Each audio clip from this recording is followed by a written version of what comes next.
முதலில் தலைப்புச் செய்திகள். நைஜீரியாவில் 2009 முதல் இன்று வரை 1,25,000 கிறிஸ்தவர்கள் கொல்லப்பட்டுள்ளனர். நைஜீரியாவில் கிறிஸ்தவ இனழிப்பு தொடர்ந்து நடைபெறுகிறது.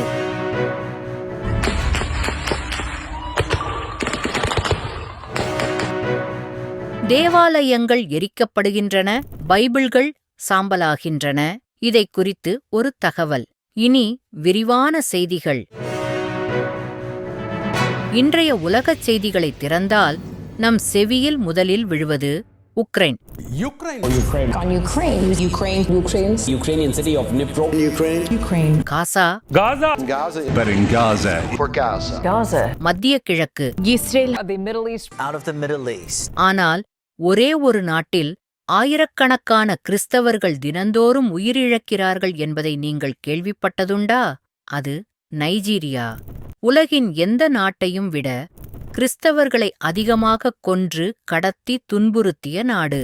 2009 முதல் இன்று வரை 1,25,000 கிறிஸ்தவர்கள் கொல்லப்பட்டுள்ளனர். 2024 ஆம் ஆண்டில் மட்டும் 7,087 பேர் உயிரிழந்துள்ளனர். அதாவது தினமும் 35 பேர் தேவாலயத்துக்குச் சென்றதற்காக கொல்லப்படுகிறார்கள். ஆனால் இந்த உண்மை பெரும்பாலான ஊடகங்களில் ஒளிபரப்பாகவில்லை. ஏனெனில் இது வணிகம் செய்யக்கூடிய செய்தி அல்ல. இது ஆவேசத்தை கிளப்பும் தலைப்பல்ல. இது கிறிஸ்தவர்கள் பற்றியது என்பதற்காக பலர் மௌனமாக இருக்கிறார்கள். நைஜீரியாவில் நடப்பது சாதாரண வன்முறை அல்ல. இது ஒரு மத அடிப்படையிலான இனழிப்பு. போகோ ஹராம், ISIS, அன்சாரு போன்ற தீவிரவாத குழுக்கள் கிறிஸ்தவர்களை குறிவைத்து தாக்குகின்றன. அவர்கள் தேவாலயங்களை எரிக்கிறார்கள், பெண்களை கடத்துகிறார்கள், குழந்தைகளை அடிமைகளாக்குகிறார்கள், பைபிள்களை எரிக்கிறார்கள். புள்ளிவிவரங்கள் சொல்கின்றன 19,000 தேவாலயங்கள் சிதைக்கப்பட்டுள்ளன. 10,000 கிறிஸ்தவ பள்ளிகள் அழிக்கப்பட்டுள்ளன. ஒரு தந்தை சொன்னார், என் வீடு எரிந்துவிட்டது, என் குடும்பம் கொல்லப்பட்டது. ஆனால் நான் இன்னும் பாடுகிறேன், ஏனெனில் என் இயேசு உயிரோடு இருக்கிறார். அவர் சொன்ன அந்த வார்த்தை நம்பிக்கையின் உயிருள்ள சாட்சி. My family members, they died in this house. 11, and some died in the other stores.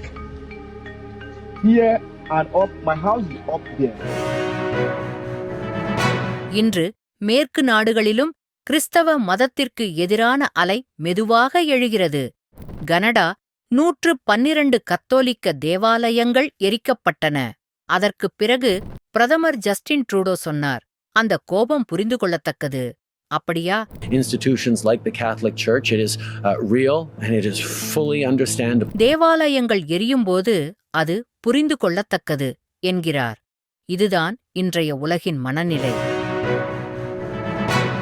Iran, Saudi Arabia, அங்கு பைபிள் வாங்குவது சட்டவிரோதம்.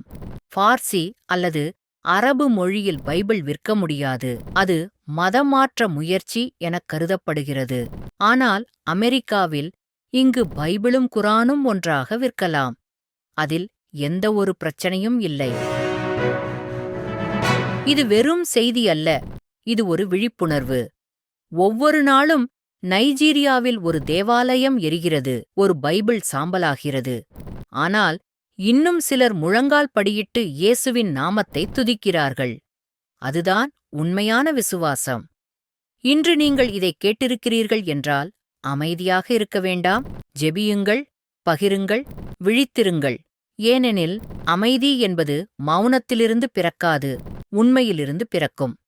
சத்தியத்தையும் அறிவீர்கள், சத்தியம் உங்களை விடுதலையாக்கும் என்றார். இதை நீங்கள் உங்கள் நண்பர்களுக்கும் சபையாருக்கும் பகிர்ந்து கொண்டு ஜெபியுங்கள். நன்றி. கிறிஸ்தவ செய்திகள் மற்றும் உடனடி தகவல்களை உங்களுக்காக வழங்குகிறது உங்கள் வாசல் டிவி சேனல். இந்த சேனலை சப்ஸ்கிரைப் செய்யுங்கள், பெல் ஐகானை அழுத்துங்கள். வாசல் டிவியோடு இணைந்திருங்கள்.